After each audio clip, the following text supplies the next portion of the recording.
বন্দে মায়া লাগাইছে পিরিতি শিখাইছে, বন্দে মায়া লাগাইছে পিরিতি শিখাইছে, দেওয়ানা বানাইছে, কি জাদু করিয়া বন্দে মায়া লাগাইছে, কি জাদু করিয়া বন্দে মায়া লাগাইছে। ওই কোন হালার পুত্রে?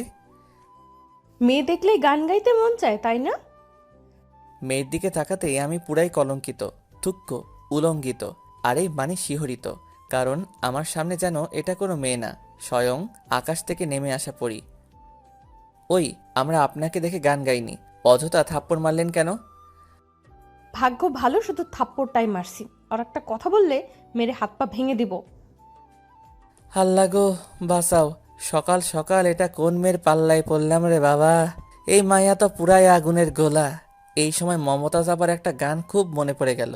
পোলা তো নয় যেন আগুনেরই গোলা রে, পোলা তো নয় যেন আগুনেরই গোলা। মেয়েটাকে দেখার পর মনে হলো মমতা চাপা ভুল করে পোলার কথা বলছে, আসলে ওখানে মাইয়া হবে। তো যাই হোক, চলুন গল্পে যাওয়া যাক। ওই এমন হ্যাবলার মতো কি দেখছেন? একটা পেতনিকে দেখছি। আসলে মেয়েটা দেখতে অনেক সুন্দর, তবে আমি জানি সুন্দরী মেয়েদের রাগলে আরো সুন্দর লাগে, সেজন্য একটু রাগানোর চেষ্টা করছি। ওই ছ্যামরা, পেতনি বললে কাকে? চোখের সামনে একটা জীবন্ত পেতনি দাঁড়িয়ে আছে, তাকে ছাড়া আর কাকে বলবো? বলতেই যে দেরি। ও মাগো, মাইয়া দেখি খালি মারে। ওই, আপনার হাত কি তুলারাশি নাকি? কেন তুলা রাশি হবে কেন? তাহলে কি কুত্তা রাশি? বলেই দিলাম এক দৌড়, কারণ যে কথা বলছি এবার নিশ্চয়ই একসাথে 3টা থাপ্পড় খাওয়া লাগতো। যে রাগী মেরে বাবা, তবে মাইয়া কিন্তু জোশ, আমার সাথে মানাবে অনেক। এই ফাঁকে ছোট্ট করে পরিচয় দেওয়া যাক, আমি রাকিব, আপনাদের ভদ্র লেখক। আজকে শুক্রবার, মাদ্রাসা বন্ধ, তাই ভাবছিলাম মাঠে গিয়ে একটু আড্ডা দিতে আসি।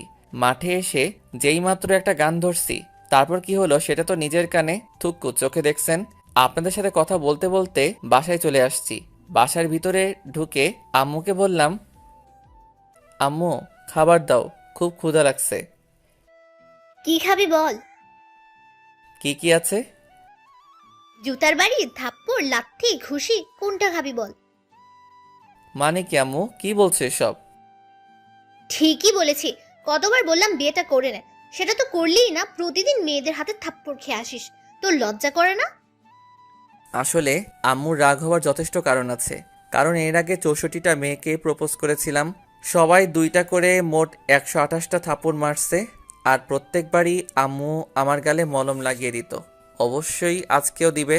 তো যাই হোক, খাওয়া দাওয়া করে রুমে এসে শুয়ে পড়লাম। অনেকদিন ধরে গপ্প থুকু গল্প লেখি না, ভাবলাম আজকে একটা গল্প লিখব। যেই বলা সেই কাজ, সোজা ফেসবুকে লগ ইন করলাম, আর সাথে সাথে টুং টাং টুং মেসেজের শব্দে পুরো ঘর কেঁপে উঠল। অল্প একটুর জন্য ঘরটা শুধু ভেঙে পড়েনি। তো যাই হোক, ইনবক্সে ঢুকেই আমি পুরাই শিহরিত, কারণ ফেসবুকে ফুলের সাথী প্রজাপতি নামে একটা আইডি থেকে কয়েকটা মেসেজ এসেছে। মেসেজ ওপেন করতেই আবার একটা শকড খেলাম, কারণ মেসেজগুলি ছিল এইরকম। হাই আমার সুইট লেখক, আমার কিউটির আব্বু, কেমন আছে সোনা? মেসেজটা পড়ে টানা 1 ঘন্টা মেসেজটার দিকে তাকিয়েছিলাম, কারণ আজ পর্যন্ত সোনা বলা তো দূরের কথা, কেউ লোহা তামা বস্তা পর্যন্ত বলেনি। বাবু, আজকের থাপ্পড়গুলো কেমন লাগলো? মেসেজটা দেখে চমকে উঠলাম, তার মানে এটাই সেই মেয়ে যে আজকে আমাকে থাপ্পড় মারছে। চুপি চুপি তার আইডিতে ঢুকলাম। মেয়েটার নাম হিমু, বাহ অনেক সুন্দর নাম। কেবলমাত্র টাইমলাইন ঘুরে দেখছি, তখনই আবার মেসেজ এলো। ওই বেডা, রিকোয়েস্ট একসেপ্ট করবি নাকি ধরে পিডামু? ওই সেমনি থাপড়ায়ে তোর 43টা দাঁত ফেলাই দিব, ভদ্রভাবে কথা বল। তোর ভদ্রতার গুষ্টি কিলাই, তুই দাঁড়া, তোর বাড়িতে গিয়ে আজকে তোর পিটামু। মেসেজটা দেখার পর ভয়ে আমার হাত পা থরথর করে কাঁপতে শুরু করলো। প্রথমে ভাবলাম পুলিশকে খবর দিব, কারণ কিছুদিন আগে ফেসবুকে দেখলাম প্রেমিকার হাতে প্রেমিক খুন। আমার মনের মাঝেও অজানা ভয় কাজ করতে লাগলো। হঠাৎ বাসার কলিং বেলটা বেজে উঠল, মনের মাঝে ভয়টা আরও 2 গুণ বেড়ে গেল। ভয়ে ভয়ে দরজাটা খুললাম, আর খুলেই দেখি বাহিরে আব্বু দাঁড়িয়ে আছে। আমাকে দেখে আব্বু বলে উঠল, দরজা খুলতে এত সময় লাগে কেন রে? জেনে রাখা ভালো, আব্বুর সাথে আমার সম্পর্ক বন্ধুর মতো। আব্বে ফহিন্নির পুত, এত চিল্লাও কেন? কিছু বললি? আব্বু। কি? আব্বু, প্রেম কর্মু, একটা মাইয়া খুঁজে দাও। আমি আর জানতাম না আমার পিছনে আম্মু দাঁড়িয়ে আছে। আমার কথা শুনেই আম্মু ঠাস করে কানের 1 ইঞ্চি নিচে একটা বসিয়ে দিল। তারপর থেকে কানের ভলিউম কমে গেছে। তারপর আম্মু রুমের ভিতরে চলে গেল, আর আমি আবারও ফেসবুকে ঢুকলাম। ঢুকেই দেখি হিমু অ্যাক্টিভ আছে, তাই তাকে বললাম, কই রে টিকটিকির বাচ্চা, তুই নাকি আমারে বাড়িতে এসে পিটাবি? ওই ইন্দুরের বাচ্চা, তুই কি ভাবছিস আমি তোর ঘরের বউ যে তোর বাড়িতে যাব? হো হো হো, ভয় পাইছিস নাকি? শালা কুত্তা, আমি তোর দাঁত ভাইঙ্গা ফালামু। কাল মাঠে আসিস। ও মা গো, মাইয়া দেখে আমারে ভয় দেখায়। ওই শালির পুত, তোরে আমি লবণ মরিচ দিয়া কাঁচা গিলা খামু। তোরে আমি পুরো কাবাব করে খামু। আল্লাহ গো, মাইয়া দেখে আমার চাইতে 1 ডিগ্রি উপরে। আপা, আন্নে ক্যাডা? মোর মতো একটা ভদ্রপোলার সাথে এমন করছেন কেন? ভাইয়া আপনি যে ভদ্র, আপনাকে দেখলেই মনে করে কয়েকটা থাপ্পড় মেরে আদর করে। না, এই মাইয়ার সাথে কথাই পারা যাবে না। একে ব্রেনটে মার দিতে হবে। আমি কি আপনার সাথে দেখা করতে পারি? হুম। বাহ বাহ, মেয়েটাকে যতটা অভদ্র মনে করেছিলাম ততটা অভদ্র না, কিছুটা হলেও ভদ্র আছে। তাহলে কাল এই পার্কে চলে আসুন। ওকে। তারপর অনেক ঘুমানোর চেষ্টা করলাম, কিন্তু ঘুম ধরছে না, কারণ জীবনের প্রথম কাল কোনো মেয়ের সাথে পার্কে দেখা করতে যাব। সেই খুশির ঠেলায় ঘুম ধরছে না। মনে মনে ভাবলাম অল্প একটু লুঙ্গি ড্যান্স দেওয়া যাক, তাহলে হয়তো ঘুম ধরতে পারে। আর দেরি না করে আব্বুর রুম থেকে একটা লুঙ্গি নিয়ে আসলাম। তারপর শুরু হলো লুঙ্গি ড্যান্স। ড্যান্স দিতে দিতে হঠাৎ প্যার প্যার করে একটা শব্দ হলো। তাকিয়ে দেখি ওমা গো, আব্বুর লুঙ্গি তো ছিঁড়ে একদম প্লাজো হয়ে গেছে। হঠাৎ মাথায় একটা বুদ্ধি আসলো, এই সিরা লুঙ্গিটা হিমুকে প্লাজো হিসেবে গিফট দিব। যেই বলা সেই কাজ, ঠাস করে লুঙ্গিটা প্যাকেট করে ফেললাম। তারপর লম্বা একটা ঘুম দিলাম। সকালে ঘুম থেকে উঠে ফ্রেশ হয়ে নাস্তা করে দিলাম এক দৌড় পার্কের উদ্দেশ্যে। তো কিছুক্ষণ পরে পার্কে গিয়ে পৌঁছালাম, কিন্তু হিমু এখনো আসেনি। তাই পার্কের একটা বেঞ্চে বসে আছি। হঠাৎ একটা ফকির আসলো, তারপর বলল, 10টা টাকা দেন গো বাবা, 10টা টাকা দেন। ফকিরের কথা শুনে তো আমি পুরাই টাসকে খেয়ে গেলাম, কারণ অন্য ফকিরা তো 2 টাকা চাওয়ার সাহস পায় না, আর এই হালার পুত 10 টাকা চায়। 10 টাকা দিয়ে কি করবে? গার্লফ্রেন্ডের ফুচকা খাওয়ামু। আল্লাহ গো, উঠায় নাও না কেন, সামান্য একটা ফকিরেরও জিএফ আছে, আর আমি একজন লেখক হয়ে কার বাল ফালাইলাম। ভাই, তোর কাছে যদি এক্সট্রা আর কোনো গার্লফ্রেন্ড থাকে তাহলে আমাকে একটা ভিক্ষা দিস। সরি ভাই, কাল বললে হতো, আজ আর হবে না। কেন? কাল 2টার সাথে ব্রেকআপ হয়ে গেছে, একটার অন্য জায়গায় বিয়ে হয়ে গেছে, তাই। তারপর আর কিছু মনে নাই, ঠাস করে মাটিতে পড়ে ফাটাস করে বেহুশ হয়ে গেছি। জ্ঞান ফেরার পর তাকিয়ে দেখি হিমু আমার দিকে অগ্নি দৃষ্টিতে তাকিয়ে আছে। আমি কিছু বলার আগেই ঠাস করে একটা থাপ্পড় বসিয়ে দিল। তখন আমার জ্ঞান ছিল, কিন্তু হিমু যখন বলল, ওই শালা লুচ্চার ঘরের লুচ্চা, তুই নাকি পার্কে একটি মেয়ের লাভ লেটার দিছিস? তোমাকে কে বলল? ওই ফকিরটা বলেছে। আর এটাও বলেছে তোমাকে নাকি ওই মেয়ের বয়ফ্রেন্ড পিটায় বেহুশ করছে। এইটা শোনার পর বাকি সব ইতিহাস হয়ে গেছে, মানে আর কিছু মনে নাই। আবারও বেহুশ হয়ে গেছি। তারপর যখন জ্ঞান ফিরল তাকিয়ে দেখি আমি আমার রুমের ভিতরে শুয়ে আছি, আর আমার পাশে আম্মু আর আব্বু বসে আছে। আমাকে কোনো কথা বলার চান্স না দিয়ে আম্মু, চল কোথায়? তোকে বিয়ে করাতে। কার সাথে? কাজের বেটি জরিনার সাথে। আল্লাহ গো, মুই এখন কিতা করতাম, শেষে কিনা কাজের বেডিরে বিয়া করতে হইবে? পাঠক পাঠিকা আপনারা বলেন, এটা কি মানায়? আম্মু, আমি বিয়া করতাম না, আমি এই বিয়ে মানি না, মানবো না। তুই বিয়ে করবি না, তোর বাপ বিয়ে করবে। তুমি আমার 10টা না 5টা না একটা মাত্র বউ। তুমি যখন বলেছো তাহলে আমি দ্বিতীয় বিয়ে করতে রাজি। আব্বুর কথা শুনে তো আম্মু পুরাই রেগে আগুন। পরিস্থিতি ভালো মনে হচ্ছে না।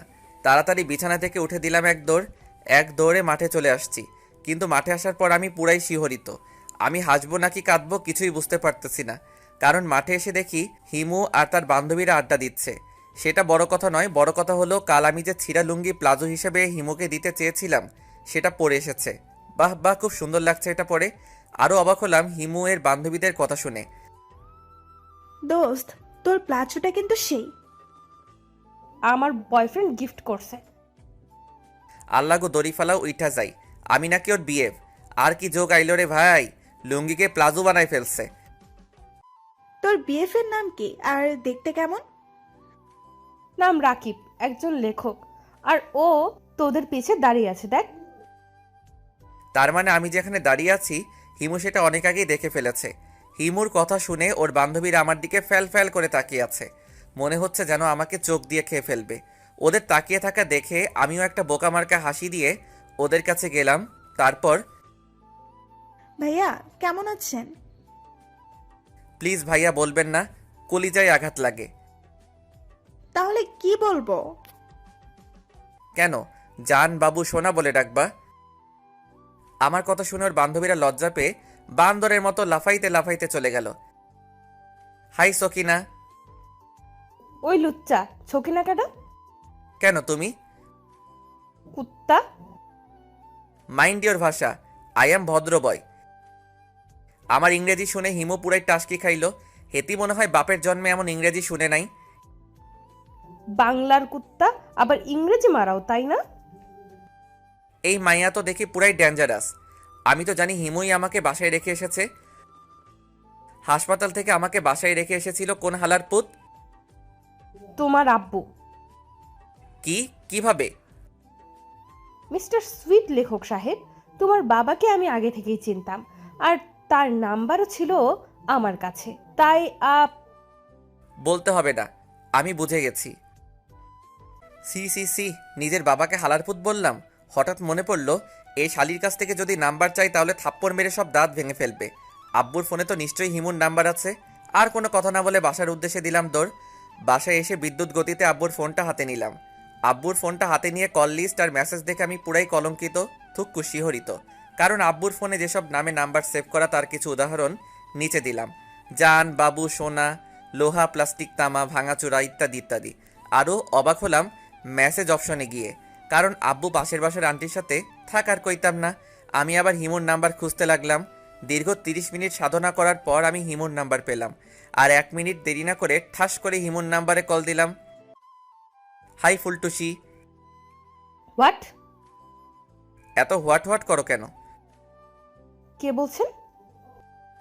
তোমার জান, বাবু, সোনা। ওই কুত্তা, তুই ক্যাডা রে? ওই ইন্দুরের বাচ্চা, আমি তোর বিএফ। আমার কোনো বিএফ নাই। কে তুই? ওই শালি, তোর যদি বিএফ না থাকে তাহলে আমি কেডা? শালা লুচ্চা, তুই একটা রোহিঙ্গা। সি সি সি, এত বড় অপমান! আমিও কম কিসে? তুই বান্দরনি, কুত্তি, তেলাপোকা। টুট টুট টুট। যা বাবা, কলটাই কেটে দিল। আমি আবারও কল দিলাম। কল দেওয়ার সাথে সাথে ওপাশ থেকে একজন খুব সুন্দর করে বলল, আপনার ডায়ালকৃত নাম্বারটি এই মুহূর্তে ব্যস্ত আছে, দয়া করে আবার চেষ্টা করুন, ধন্যবাদ। আমার আর বুঝতে বাকি রইল না যে আমার নাম্বারটা এতক্ষণে হোয়াইট লিস্ট, থুক্কু, ব্ল্যাক লিস্টে চলে গেছে।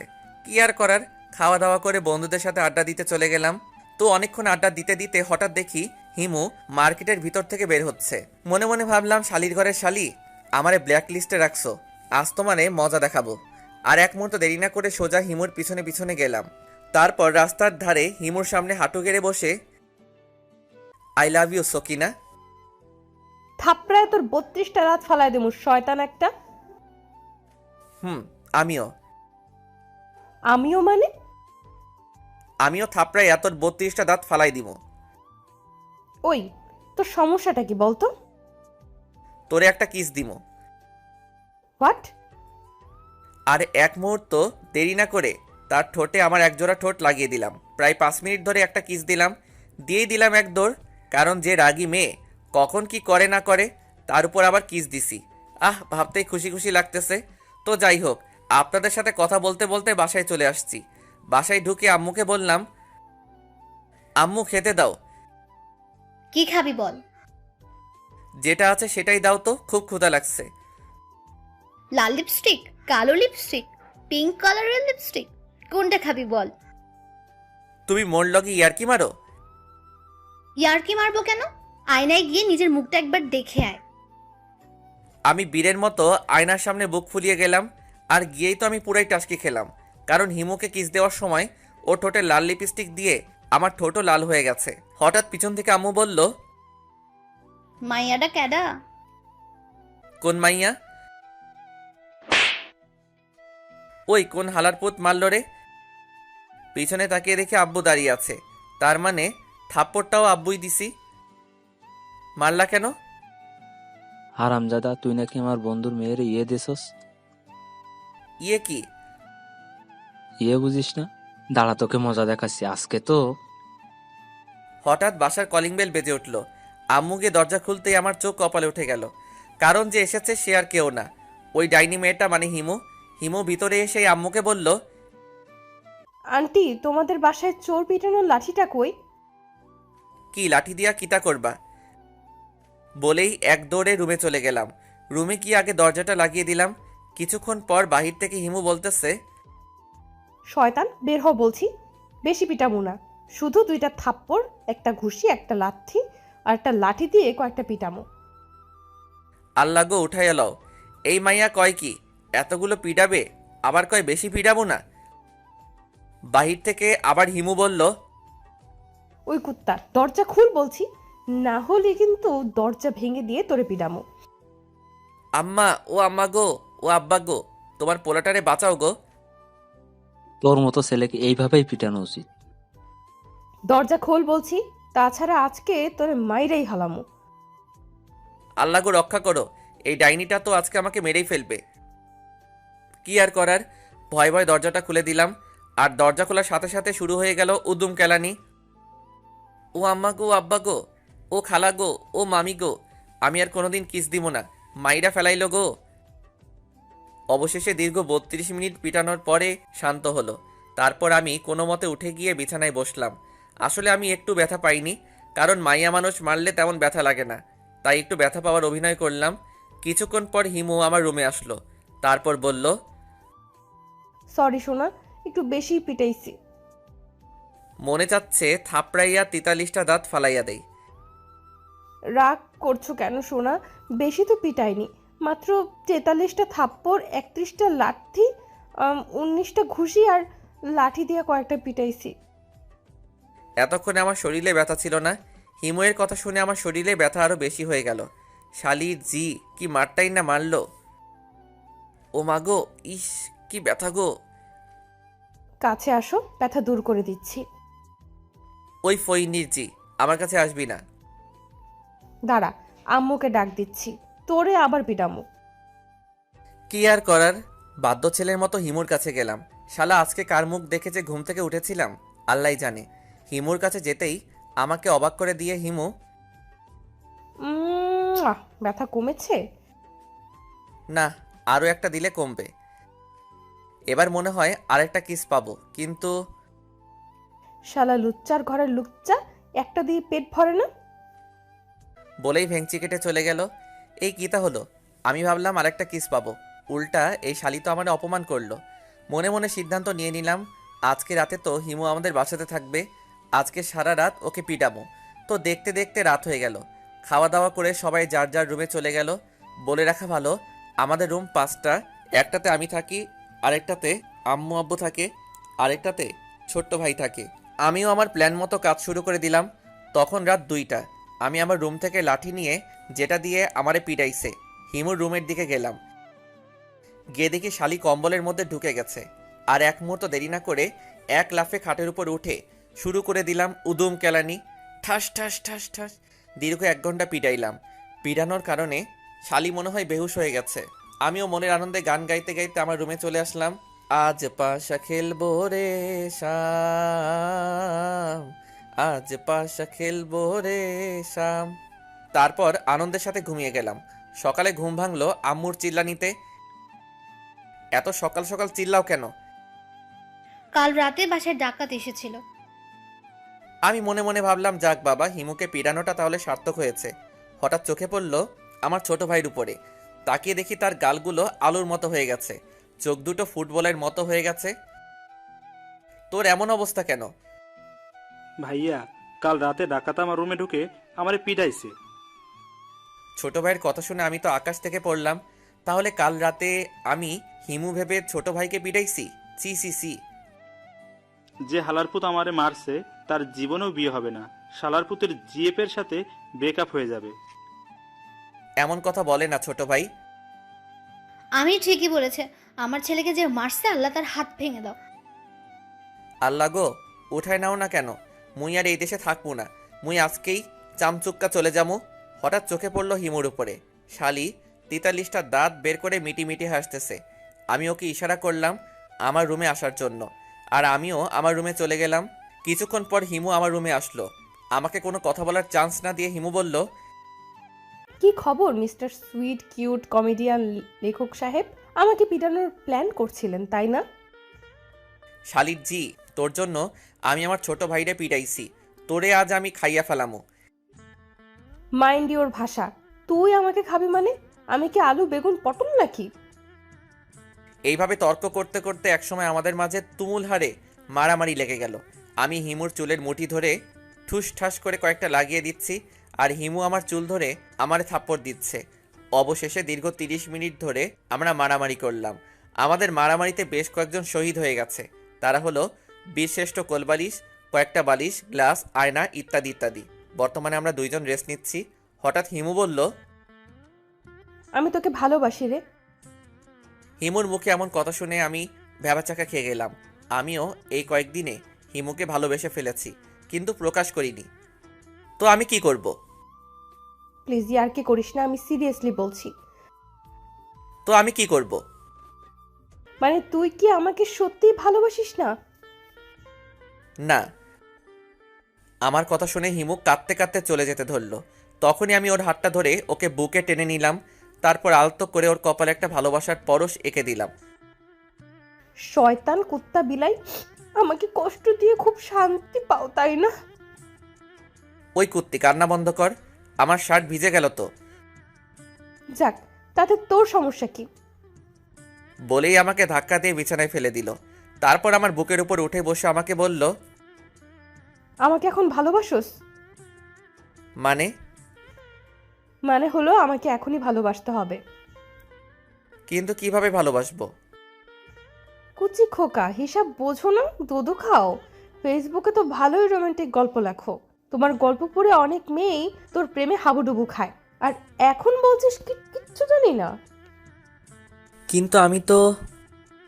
বিছানার উপরে একটা ফল কাটার ছুরি পড়েছিল, ওটা আমার গলায় ধরে, ভালোবাসা দিবি কিনা বল। ও আম্মা গো, ও আব্বা গো। বাচ্চা ছেলের মতো এমন সারাক্ষণ আম্মা আম্মা করিস কেন? আমি কিন্তু এখন কাঁদবো। আর একবার চিল্লালে বাবা হওয়ার ক্ষমতা চিরতরে বন্ধ করে দেব। আহ, বলে কি এই মাইয়া? তবা আস্তাগফিরুল্লাহ, নাউজুবিল্লাহ, কয় কি তা? এমন ভাব করছিস যেন ভাজা মাছটা উল্টে খেতে জানিস না। ওই সেমরি, ভাজা মাছ উল্টে খায় না, হাত দিয়ে তুলে মুখ দিয়ে খায়। এত কিছু বুঝোস কেন? আমি কিছু বলতে যাব তার আগে হিমু তার রসগোল্লার মতো ঠোঁট দুটো আমার ঠোঁটের সাথে লাগিয়ে দিল। আহা কি আনন্দ! ঠিক তখনই ঘটল আরেক অঘটন। উম, উম, উম। আসলে দুইজনের ঠোঁট এক হওয়ার কারণে কথা বলতে পারছি না। ঠিক তখনই পেটের মধ্যে জমে থাকা 3 দিনের গ্যাস শব্দ করে বেরিয়ে আসলো, ঠাস ঠুস ফুসফাস। পাদের বিকট আওয়াজে হিমু ঘরের ভিতর থেকে ঠাস করে গিয়ে বাহিরে পড়ল। কিছুক্ষণ পর মনে হলো কোন হালারপুত জানি আমার রুমের মধ্যে টয়লেট করে দিছে। কি বাজে গন্ধ! পরে রহস্য উদ্ঘাটন করে জানতে পারলাম এটা আমার গ্যাসের গন্ধ। এক দৌড়ে ওয়াশরুমে চলে গেলাম। দীর্ঘ 32 মিনিট পর ওয়াশরুম থেকে বের হলাম, আর আমি বাহিরে এসে পুরাই শিহরিত। কারণ বাহিরে এসে দেখি হিমু আর ছোট ভাই বেহুশ হয়ে পড়ে আছে, আর আম্মু লাঠি হাতে অগ্নি দৃষ্টিতে আমার দিকে তাকিয়ে আছে। আমি ভাবলাম এবার হয়তো অ্যাকশন চালু হয়ে যাবে, কিন্তু আমাকে অবাক করে দিয়ে আম্মু বলল, কি বাজে খাবার খেয়েছিলি? কুত্তার রোস্ট, মুরগির দুধ আর টিকটিকির ডিম দিয়ে পায়েস, ইঁদুরের হালুয়া, তেলাপোকার সালাদ, গাঞ্জা ভর্তা, ইয়াবার ছুপ, মোলার জুস, করলার শরবত। হঠাৎ ঠাস করে একটা শব্দ হলো। তাকিয়ে দেখে আম্মু বেহুশ হয়ে গেছে। মুই এখন কিতা করতাম? হঠাৎ মাথায় একটা আইডিয়া এলো। আমার মাথায় আবার কুত্তা রাশি আইডিয়া থাকে সব সময়। বাথরুমে গিয়ে এক বালতি পানির সাথে লাল রং মিশ্রণ করলাম, তারপর ওগুলো নিয়ে ওদের গায়ের উপর ঢেলে দিলাম। কিছুক্ষণ পর হিমুর জ্ঞান ফিরল, আর জ্ঞান ফেরার পরপরেই আমি গান ধরলাম, ফাইটটা গেছে, ফাইটটা গেছে, তোর মাথা ফাইটটা গেছে। হঠাৎ কে যেন পিছন থেকে ঠাস করে কানের নিচে একটা থাপ্পড় দিল। থাপ্পড় দেওয়ার কারণে আমার কানের ভলিউম কমে গেছে। অনেক আগ্রহ নিয়ে পিছনে তাকিয়ে দেখি আব্বাই মারছে, আর এতক্ষণে সবার জ্ঞান ফিরছে। কি আব্বা, মোড়ে মারলা কেন?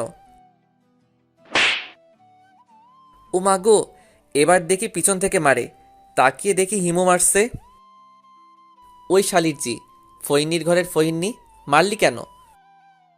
বলতেই যে দেরি, এবার আম্মু ঠাস ঠাস করে দুই গালে দুইটা বসিয়ে দিল।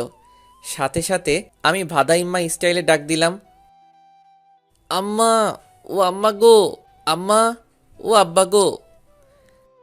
আমার এমন ভাদাইমা মার্কা ডাক শুনে ছোট ভাই পাশের রুম থেকে একটা লাঠি নিয়ে আইসা আম্মুরে দিছে আর বলছে, আম্মা এইটা লও, পিডাইয়া হাড্ডি ভেঙে দাও। হালার পুত, আমি তোর বড় ভাই। পাশ থেকে হিমু বলে উঠল, লাঠিটা আমারে দাও, আজকে ওরে মাইরা আমি ইতিহাস তৈরি করব। কি আর করার, লুঙ্গি খুলে মাথায় নিয়ে দিলাম এক দৌড়। দৌড়াতে দৌড়াতে হারামি বন্ধুদের কাছে চলে আসছি। আমাকে এভাবে দৌড়াতে দেখে বন্ধুরা বলে উঠল, এভাবে পাগলা কুত্তার মতন দৌড়াচ্ছিস কেন? আব্বে হালায়, একটা কুত্তাই ধাওয়া করছে। আসল কথা জানলে অপমান করতে করতে মাইরা ফেলাইব। ওহ, তা তোর গালেও কি কুত্তায় থাপড়াইছে? না না, এটা থাপ্পড় না, ওটা তো কুত্তা আদর করে চুমু দিছে। বলেই সবাই একসাথে মিলে একটা ভিলেন মার্কা হাসি দিল। ওদের সাথে তাল মিলিয়ে আমিও একটা আবুল মার্কা হাসি দিলাম। মাঝে মাঝে আমার সন্দেহ হয়, এরা আমার বন্ধু নাকি শত্রু। তো আড্ডা দিয়ে সবাই মিলে একটা মার্কেটে ঢুকলাম আমার বন্ধুর জিএফের জন্য শাড়ি কিনতে। কিন্তু শালা হালার পুতেরা আসছে প্যান্ট শার্ট পরে, আর আমি আসছি একটা লুঙ্গি আর গেঞ্জি পরে, তাও আবার লুঙ্গির 3 জায়গায় জোড়াতালি দেওয়া। তো যাই হোক, শাড়ি কিনে যখন বের হতে যাব তখনই দেখি হিমুও মার্কেটের মধ্যে ঢুকছে। আমি ওকে না দেখার ভান করে যাচ্ছি। হঠাৎ অনুভব করলাম কোন হালারপুত জানি আমার গেঞ্জি ধরে টানতে টানতে ভিতরে নিয়ে যাচ্ছে। তাকিয়ে দেখি সেটা আর কেউ না, ওই ডাইনিটা। কি হলো, এভাবে গেঞ্জি ধরে টানছো কেন? শালা লুচ্চা, জিএফ এর জন্য শাড়ি কিনতে আসছিস তাই না? এটা হাস্যকর। মানে? কিছু না। তারপর আমাকে টানতে টানতে মার্কেটের মধ্যে নিয়ে গেল, আর হারামি বন্ধুগুলো যাওয়ার সময় বলে গেল আমি নাকি অন্য মেয়ের সাথে চ্যাটিং করি। তো যাই হোক, দেখতে দেখতে একটা শাড়ির দোকানে বসলাম। মামা ওই শাড়িটা দেখান তো। এটা? না না, ওইটা। এই নিন। এটা দেখ তো কেমন লাগছে। কাজের বেটি জরিনার মতো। তোরে কি এখন এখানে পিটানো লাগবে? দেখ তো আমাকে কেমন লাগছে। সেই রকম অচাম, চুপ পার। মনে মনে বলছি তোকে তো পেতনির মতো লাগছে। তারপর গুনে গুনে 4টা শাড়ি কিনলো, কিনে আমার দিকে মুখ বাঁকিয়ে বলল, আমি আবার বেশি শাড়ি কিনি না, আমার অল্প হলেই চলে। ফহিনীর জি কয় কি 4টা শাড়ি কিনছে, আবার কয় আমি বেশি কিনি না। ভালো। আমার কাছে টাকা নেই, তুমি বিলটা দিয়ে আসো। বলে আমাকে কোনো কথা বলার চান্স না দিয়ে চলে গেল। আমি তো পুরাই শিহরিত, কারণ আমার কাছে মাত্র 8 টাকা আছে, তাও আবার বিকাশে। ভয়ে ভয়ে দোকানদারকে বললাম, ভাইয়া কত টাকা হয়েছে? মাত্র 18,550 টাকা স্যার। দোকানদারের কথা শুনে আমি মনে হয় আকাশ থেকে পড়লাম। মাথার মধ্যে চো চো ভো ভো ভো করছে। হঠাৎ ঠাস করে পড়ে ফুস করে বেহুশ হয়ে গেলাম। জ্ঞান ফিরে তো আমি পুরাই কলঙ্কিত, থুক্কু, শিহরিত। কারণ জ্ঞান ফিরে দেখি দোকানের সব লোক আমার সেবা যত্ন করছে। হঠাৎ দোকানের এক কর্মচারী বলে উঠল, স্যার টাকাটা দেন। কিসের টাকা?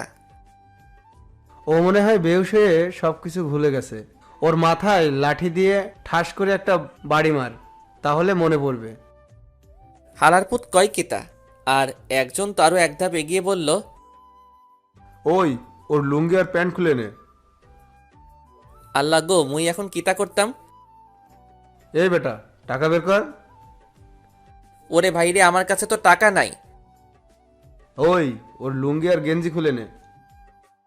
ভাই, আপনার বউয়ের দোহাই লাগে, লুঙ্গি খুইলেন না, মুই আপনাদের পরে এসে টাকা দিয়ে দিব। কিন্তু কে শুনে কার কথা?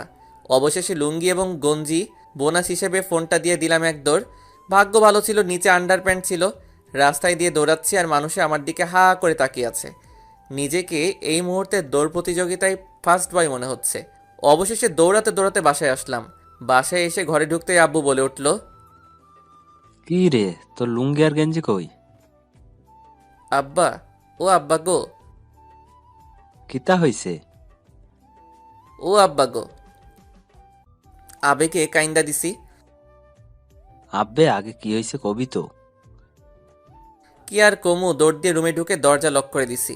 ভাবছি এই জীবন আর রাখতাম না, মুই আজকাই সুইসাইড করমু। কিন্তু কিভাবে করমু? হঠাৎ মনে পড়ল পাখার সাথে গলায় দড়ি দিমু। তারপর গলায় দড়ি দিয়ে পাখার সাথে ঝুলে থাকলাম। হঠাৎ ঠাস করে একটা শব্দ হলো। দেখি শালা হালার পুত ভেঙে নিচে পড়ে গেছি। তারপর আর কিছু মনে নাই, আমি তো মারা গেছি। শুনেছি কবরের মধ্যে নাকি ফেরেশতারা আসে, কিন্তু কই, এতক্ষণ ধরে মরে আছি, এখনো পর্যন্ত কোনো ফেরেশতা আসে না কেন? হঠাৎ তাকিয়ে দেখি ছোট ভাই দাঁড়িয়ে আছে। কি রে হালার পুত, তুইও সুইসাইড করলি নাকি? কিরে ভাইয়া, কয় মুড়া গাঞ্জা খাইছস? আব্বে মফিস, কবরের মধ্যে কি তোর বাপে গাঞ্জা এনে দিবে নাকি? হঠাৎ তাকিয়ে দেখি আব্বাও হাসতেছে। আব্বারে আসতে দেখে ভাদাইম্মা স্টাইলে ডাক দিলাম, আব্বা, ও আব্বা গো, ও আব্বা গো, তুমিও মারা গেছো? কি সাংঘাতিক! আব্বা, ভাইয়া গাঞ্জা খাইছে, ধরে পিডাও, তাহলে ঠিক হয়ে যাবে। বলতেই যে দেরি, শুরু হয়ে গেল লাঠি দিয়ে পিডানি। ঠাস ঠাস ঠাস। ভেবেছিলাম মরে যাওয়ার পর ফেরেশতারা পিডাবে, এখন দেখি আব্বা আর ছোট ভাই পিডাই। এতক্ষণে শিওর হলাম আমি এখনো মরিনি, কিন্তু এভাবে আর কিছুক্ষণ পিডানি খাইলে তো এমনিতেই মারা যাবো। আব্বু মারতেছে আর বলছে, বল, আর গাঞ্জা খাবি? ও আব্বা গো, মুই গাঞ্জা খাইনি। ও কে আছো, বাঁচাও গো, এই হালার পুতে মাইরা ফেলাইল গো। দীর্ঘ 20 মিনিট পিডানোর পর আব্বা ছাইরা দিল। কোনো মতে খাওয়া দাওয়া করে একটা ঘুম দিলাম। স্বপ্নে দেখি আমি হিমুরে পিড়াইতেছি, আর হিমু আব্বা গো, মা গো বলে চিল্লাচ্ছে। হঠাৎ লুঙ্গি টানাটানির কারণে ঘুমটা ভেঙে গেল। তাকিয়ে দেখি হিমু আমার লুঙ্গি ধরে টানছে। ওই শালিরচি, আমার লুঙ্গি ধরে টানিস কেন? আর একটা কথা বলে লুঙ্গি খুললা নিমো। আল্লাহ গো, এই মাইয়া কয় কি? হঠাৎ তাকিয়ে দেখি আমার পরনে লুঙ্গি নাই। তার মানে এই শালিরজি আমার লুঙ্গি খাইয়া নিল। মন মেজাজ প্রচুর গরম হয়ে গেল। কোনো মতে বিছানা থেকে উঠে হিমুকে পিড়ানো শুরু করলাম। ওর চুলের মুঠি ধরে ওয়াশরুমে নিয়ে গেলাম। তারপর বাথরুমের বাথটাবে কিছুক্ষণ চুবালাম। এভাবে আরও অনেকক্ষণ পিটালাম। একসময় দেখি এতক্ষণ পিটানোর কারণে হিমু বেহুশ হয়ে গেছে। আমি তো ভাবছি হিমু মারা গেছে। আল্লাহ গো, এখন কিটা করবো? মনে হলো আরেকবার পানির মধ্যে চুবাই। বলতেই যা দেরি, চুলের মুঠি ধরে আবার পানির মধ্যে চুবালাম। আর তখন হিম্মু চিল্লাই উঠল, ও মা গো, বাবা গো, ও আল্লাহ গো। বলতেই যা দেরি, এক লাথি দিয়ে বাথটাবের মধ্যে ফেলে দিলাম। তারপর শালিরজি ভিতর থেকে বানরের মতো লাফাচ্ছে আর চিল্লাচ্ছে। আর আমি রুমে এসে একটা ডিজে গান দিয়ে চামচিকা অ্যান্ড ইঁদুরের মতো কিছুক্ষণ ড্যান্স দিলাম। নিজেকে এখন হালকা মনে হচ্ছে। অবশেষে আমিও প্রতিশোধ নিতে পারলাম।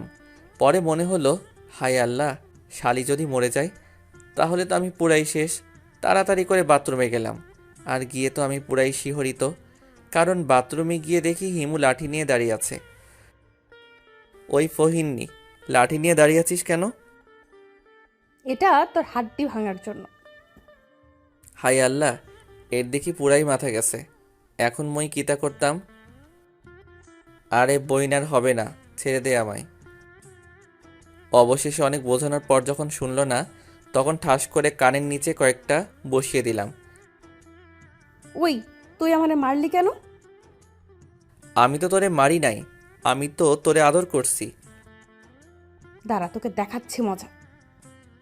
হঠাৎ পিছন থেকে মা বলে উঠল, দেখা দেখি পরে হবে, তোদের প্রতিদিনের এই ঝামেলা আর সহ্য হয় না, তোদের আজকেই বিয়া দিয়া দিমু। আল্লাহ গো, কয় কি, এই মেয়েরে বিয়ে করলে তো জীবনটা পুরাই তেজপাতা হয়ে যাবে। না, মুই এই বিয়া জীবনেও করতাম না। হঠাৎ পিছন থেকে বাবা বলে উঠল, এতদিন অনেক কথা শুনছি, আর নয়, আজকেই তোরে বিয়া দিয়ে দিমু। আব্বুর কথা শেষ না হতেই হিমু মাথায় কাপড় দিয়ে আব্বু আর আম্মুকে সালাম করে দোয়া নেওয়া শুরু করে দিল। কি ফাজিল মেরে বাবা, উপরে ফিটফাট আর নিচে থাক আর কইতাম না।